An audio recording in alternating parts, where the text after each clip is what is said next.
So our properties of light can be broken into three main categories. Quantity, obviously the output, the quality, and the direction. Let's talk about quantity first. And we're really just talking about how much light is falling onto the subject. So how much of the exposed surface versus how much shadow is present in the image. So in that example there, we've got lots of shadow, there's lots of dark areas and very minimal amount of highlight area or exposed surface on our subject. So we can be really creative in this situation by going one way or the other. So we've got two main keys of light, they're called keys of light, high key and low key. So that particular image is a low key image because there's lots of dark area in the shot.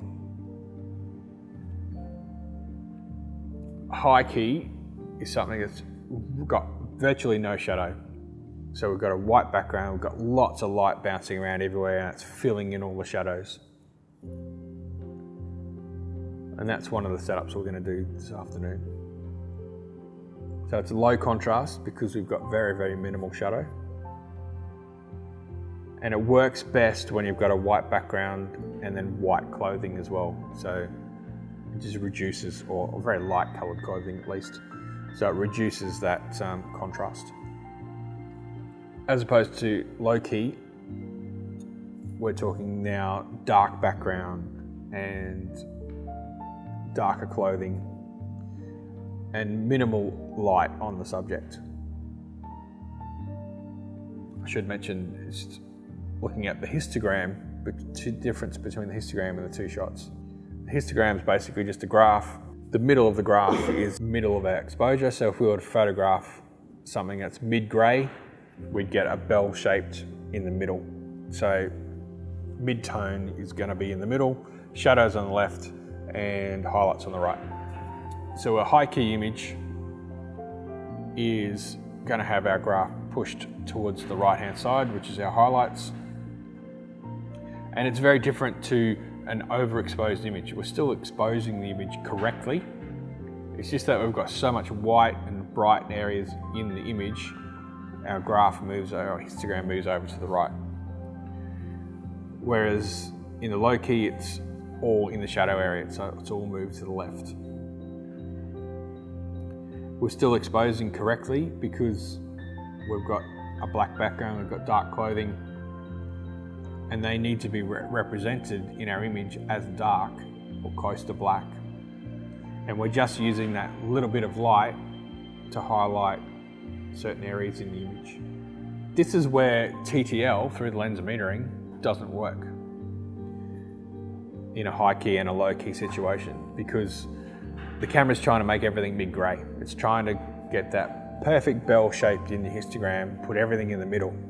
For instance, that scene there, if we were to try and use TTL for that, it'd be trying to give it way more exposure than it needs to because it's reading everything is really, really dark. And in a high key image, it's going to make everything look kind of grey and flat and ugly. We're not going to have any bright highlights. So from a creative perspective, you know, it's always better to shoot manual and set everything manual and override what the camera is suggesting that you do. So let's talk a little bit more about quality of light now. We've got hard light versus soft light. I kind of mentioned those terms a little bit before when we were talking about lighting modifiers and things like that. So hard light comes from a light source that's relatively small. It's close to a point light source. And when I say small, that's relative to the size of your subject and the distance to your subject. So if you think about sunlight, you know, the sun's massive, right? But it's so far away that it appears quite small in the sky in comparison to us on the ground of the Earth. So when it's got no diffusion, it's really, really harsh. It's a hard light, it creates very deep shadows. If you then have a cloudy sky that's diffusing that sunlight, it's the same light source, but now there's a layer of diffusion. Then we get really open shadows, really soft shadows. So that's what we call soft light.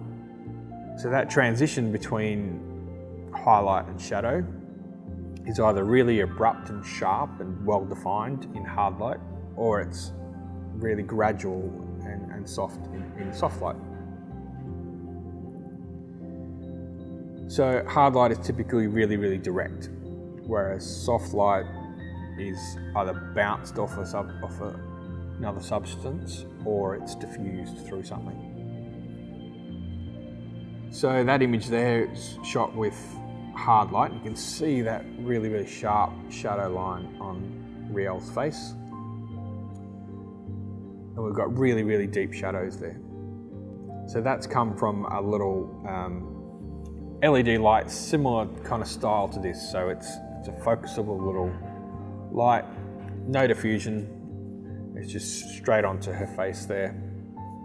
So that's why we get that really sharp shadow line and edge definition. So it's really good for enhancing detail. So if you're doing a still life and you had a pineapple and you wanted to represent the texture, surface texture of the pineapple, you'd get a better representation using a harder light, so you get that nice sharp defined shadow lines versus a soft light just filling in all the shadows.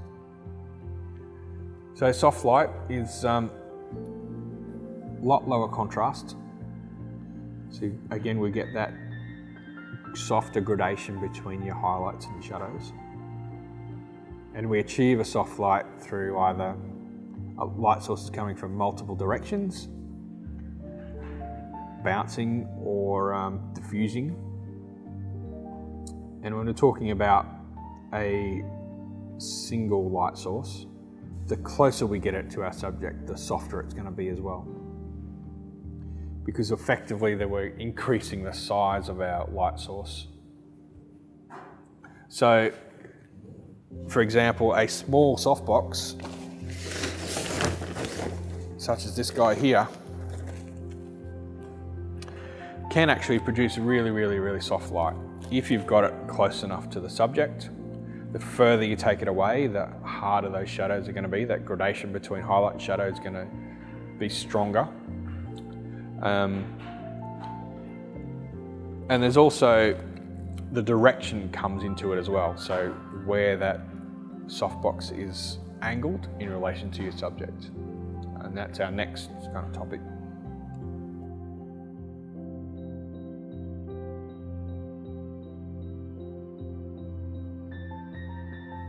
It's fairly obvious what direction that light's coming from because we can see where the shadows are falling. So obviously it's coming from the left of the camera side because our shadows are falling away to the right of the subject. So we use direction to control where those highlights and shadows fall.